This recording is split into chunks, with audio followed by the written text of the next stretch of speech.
La fusion est économique, j'ai envie de dire ok, mais si c'est pour aller vers un réseau unique, public, comme je le disais tout à l'heure, je veux bien qu'on ouvre le débat, je n'ai aucun souci avec ça. Et je veux bien qu'on ouvre le débat de toute façon, parce que je suis bien trop respectueux des règles et surtout des convictions des uns et des autres.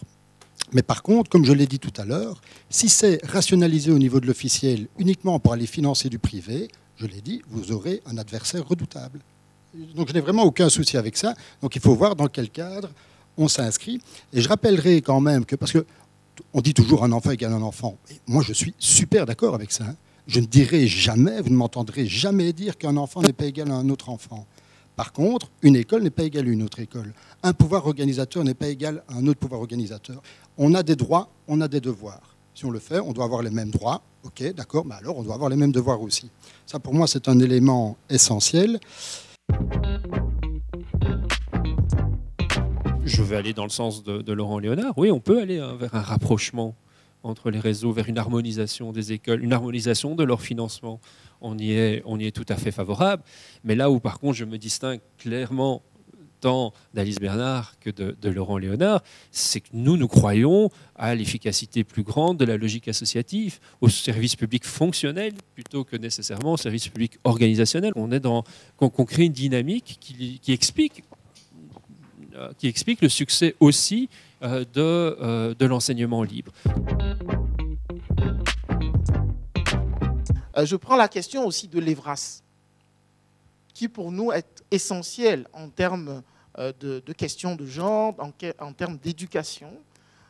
On a encore une application vraiment à géométrie variable, et les acteurs de terrain le disent, ce n'est pas acceptable que dans certaines écoles, et là vous voyez que ça traverse les réseaux, on ait encore là des difficultés à pouvoir donner des cours sur l'EVRAS. Et donc, pour moi, il faut aller un cran plus loin par rapport au réseau et inciter, mais à un moment donné, prendre des mesures qui permettent d'assurer l'effectivité de certaines décisions dans les écoles, quel que soit le réseau. Moi, je ne voudrais pas ici qu'on empiète sur les réformes en cours, sur les apprentissages des élèves, avec une réforme institutionnelle. Il est important que les politiques en parlent, que les fédérations de pouvoir organisateurs y songent également. Et je pense que c'est très bien de relancer le débat. Je pense que c'est grâce au débat aujourd'hui aussi qu'on a eu une position ici récemment dans la presse du CECP et qu'on va en discuter. Et je pense que ça va venir au Parlement. Mais la priorité des priorités, ce sont les réformes du pacte pour un enseignement d'excellence.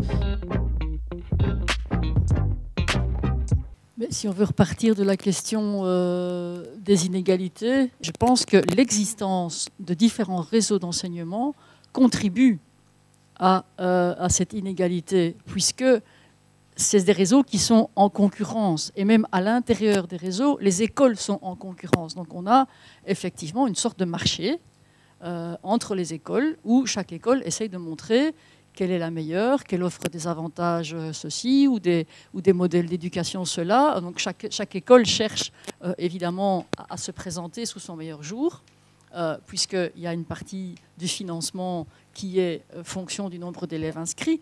Donc il y a cette concurrence entre les réseaux et dans les réseaux entre les écoles.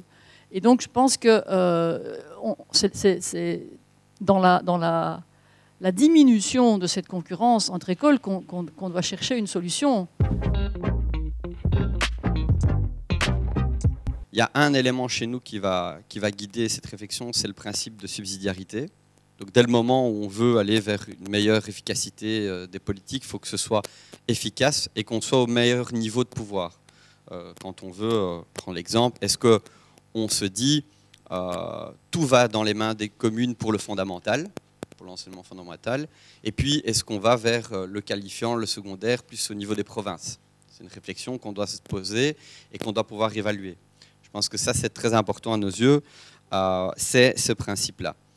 Et ensuite, c'est évidemment qu'on ne doit pas faire fi du passé. Il y a une histoire dans notre pays, une histoire qui s'est construite par ce dialogue ce dialogue entre les réseaux, on a parlé de guerre scolaire, on n'est pas là pour réactiver une nouvelle guerre scolaire, c'est ce qu'on avait dit aussi dans le cadre du chantier sur les bâtiments scolaires, on n'était pas là pour faire cela, mais on doit essayer d'être guidé par ce principe d'équité, d'égalité et de dialogue dans le cadre d'un processus de réforme.